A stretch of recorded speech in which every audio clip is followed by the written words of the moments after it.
So next we have username, and that one is fairly self-explanatory. Pretty much everyone who's used a computer system has had a username. All right, so every operating system, whether it's Linux, Windows, a Mac OS, or what have you, but each individual user should have a username on that system. Each username is assigned a unique ID. So as an example, Windows uses something called a SID. That's a security ID. And I have an example of what a SID looks like here. And that's really used when we're talking about tying this into identification. Let's say as an administrator or someone who's going back and reviewing security logs, I need to find out who logged in, where, and when. I can use that SID to identify that user. All right, so as an example, here I have the event viewer within Windows, and you can see there's a number of logs we've talked about before: application, security, setup system, and so forth. So if we look here, okay, under security, we can see that we have a number of events.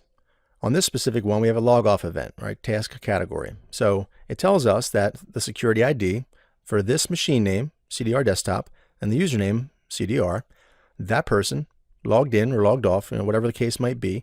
All right, so you might say, okay, where's that SID? Where's that security ID we talked about?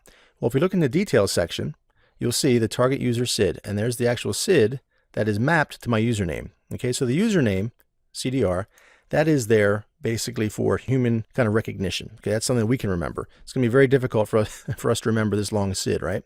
But every username has a SID associated with it.